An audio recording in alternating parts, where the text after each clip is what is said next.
there, Lindsay here, the Frugal Crafter. Today we're going to do a sketchbook layout using watercolor crayons. I'm using my Caran crayons that I have divided into warm and cool colors in the big 84 tin. I have more than 84 colors because I've been using these for like 25 years, and I've got some colors that have discontinued and whatnot. They're all in there in various states of, sometimes you almost use them up, you need to get an open stock extra, that's how it goes. But I really like that product. I also like the eye crayons and the Lyra crayons. Any of those are going to do the job for this project, no problem. And I am working in a Stillman and Burn Tone Tan mixed media sketchbook. And if you'd like a real-time version of this lesson, you can find it up now in Critique Club. And that includes all of the past lessons. There's over 150 of them in Critique Club. Plus, you can upload your work for feedback from me. So there's lots going on there. You have a lot of inspiration and a lot of tutorials to follow over a variety of media for just $7.50 a month. So go check it out. There'll be a link in the video description if you would like to know more. I'm filling in, once I sketched in the people, I decided to fill in with the sky and water and sand color. That way I could kind of liquefy them, drag them around, bring it so it overlaps my people just a little bit, and then I'll be able to work on top. But I'm actually going to show you two different ways to approach a scene. And I'm approaching this like I would if I was sitting out at the beach sketching these people. And that is quick, fast, trying to get things before the light changes. Obviously, we're working from a photo, but I'm trying to approximate that as much as possible. Also, because you're going to be, usually if you're sketching people in real life, you're a distance away from them. So you're only going to see so much detail. So by keeping the photo of this on my computer screen about 4 feet away from my face, I'm only seeing a certain amounts of detail. I'm not seeing every little wisp of hair. I'm not seeing every little, detail in the fabric. I'm just seeing kind of basic shapes. And really, when you are sketching quickly, you want to get those basic forms and shapes down as accurately as possible. And you don't have time to worry about the detail or to fuss around. You just kind of got to jump in and go. And that's what I'm trying to show in this particular Critique Club lesson. And this is a background first and layering up.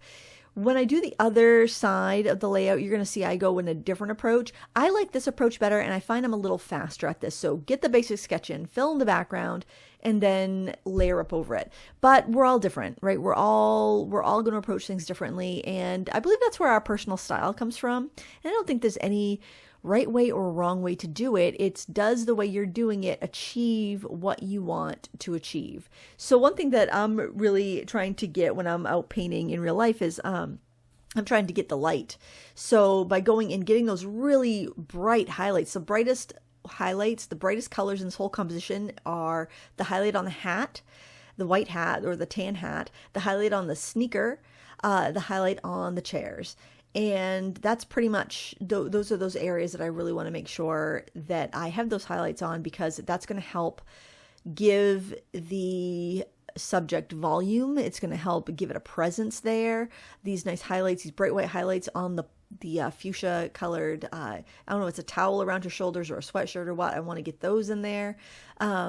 And you're just basically getting an impression, right? You don't have time when you're out and about sketching to get every detail. You're just trying to get as much information from the scene as you can out at once. That's why they called the Impressionists impressionists. They were the first cohort of painters to primarily paint outdoors from life, because the cameras had been invented. They didn't need to go out and take a photo.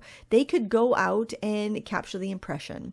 And a lot of people hated that. Some people were charmed by it. It was very trendy, new, exciting, but a lot of people really hated that. They wanted that detail. They wanted that realism.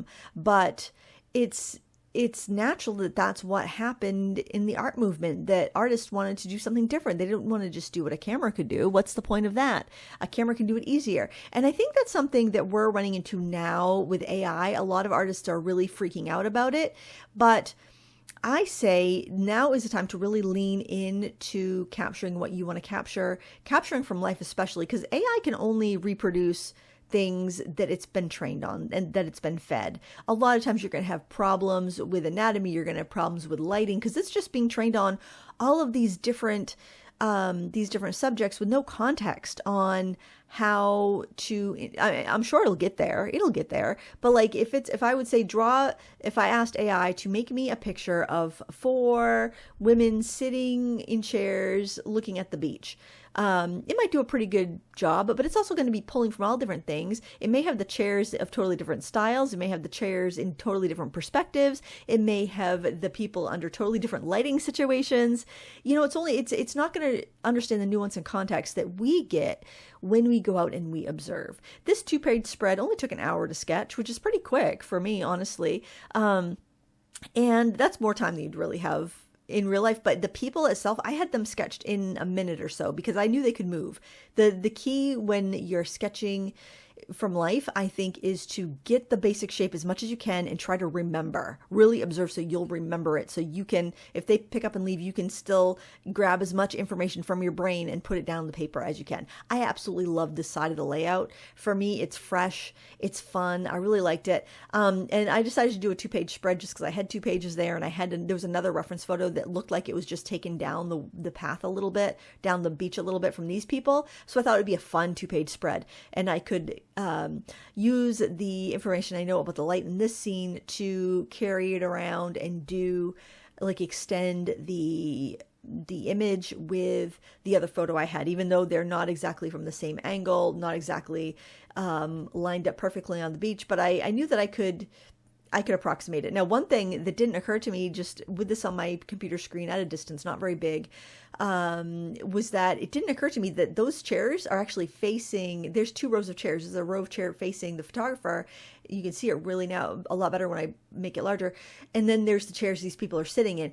At first, when I was first sketching this, I thought they were sitting in those chairs that we see the backs really clearly of, but that is not the case. So I got my impression, and I went by the information I already knew from the other page that I sketched. And then I had to go, oh, you know what? I need to make this act or be, well, I don't need to, but I wanted to make this make sense with the other page in that layout. So I was using a little of my learned experience from painting picture number 1 to make this picture go along with it. And so that's why I did move the picture back there, so you can see how they're integrating and how they're working with the other picture there. So it's a fun mental exercise. So even if you're looking at this picture and you're like, I don't know, that doesn't look very good, Lindsay, you do much better work than this. Why would I do this photo? Why would I bother taking the time to do this lesson in Critique Club? Or why would I bother trying to do something like this in real life? And the thing is, I get such immense joy from sketching from life, and I do not find my work that I do on location to be my best work. But the fact that it's kind of like you exercise and you eat healthy, right? And then, that's what you do all the time, right? You exercise, you eat healthy, you try to live your life in a sustainable way. And, you may be having a salad for lunch. You may be having, oatmeal for breakfast. Are those the most exciting things you eat? No. But you do those things because in the long term, that's the stuff that's going to pay off. Then you're going to have some friends over, and maybe you're going to make some really gorgeous, delicious gourmet meal. And it's going to be rich. And you're going to have spent so much time on it. Maybe you spent 2 hours making that meal, and it's so rich and delicious, and it probably has 1,000 calories a serving. It's decadent. And you serve your friends because you want your friends to see the best, right? So a lot of times you want to put on, like, I'll want to put a photo on Instagram that's my best work, right? But you don't have time to spend 2 hours cooking one meal every single day. You can't afford to have really rich, decadent food every single meal, right? Does that mean what you made the rest of the time, what you eat the rest of the time, unimportant or not worthwhile? No, it all works together. You have to gain experience by preparing these simple foods. You need to gain experience by doing these simple artworks that actually you will learn more from because you're really in it, in the drawing. You're putting your time into the catching the impression, catching the drawing, recording that information as accurately as possible. Even though the finished output is not the gourmet meal, it's not that thing that's going to get you 1 million likes on Instagram. It's the thing that is going to train you so that when it's time for you to put that time in, use those really expensive supplies, make that masterpiece, it's going to give you the training that you need to make the masterpiece. And I think that's something that we forget, especially in this age of social media, when we just want everything to be beautiful. We want those quick wins. We want our work to look like everybody's highlight reel online. that we lose out on the training. And the training is fun. You know, it's not like running 5 miles. This is fun. This is fun to do. And it's helping us, and it's helping our brains, and it's helping our skills. It may not look like the thing that we want our end result to be, but it's part of the process. And I think a lot of that stuff gets kind of washed under the rug. And I did a sketchbook tour recently where I showed a real sketchbook that had real ugly, messy pages, but it's part of how you get to where you want to get.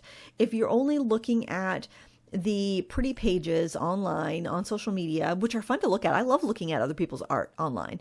If you're only looking at that, you're missing the context. You're missing the work and everything that went into getting that artist to the point where they could post that very beautiful picture. And then, you know what you're also seeing online is sometimes you're seeing some AI art online that looks flawless. It looks so plastic that it's almost has no soul, right? And then you may notice there's something wrong with it, but you can't quite place what's wrong with it. And maybe you're learning how to draw from images you see online, which, yeah, I'm using a photograph here, but maybe you're learning from images that are generated on AI, and then you're not realizing why something looks off. It's probably the lighting. Now, doing this, taking 2 photos, putting them together, I can say, okay, I know I want the light coming from the upper left or the frontal left area, and I can use that so I can make all my highlights and shadows agree. But if you don't have as much training, I had lost my black crayon, so that's why the shadows on the left side of that layout are not very good.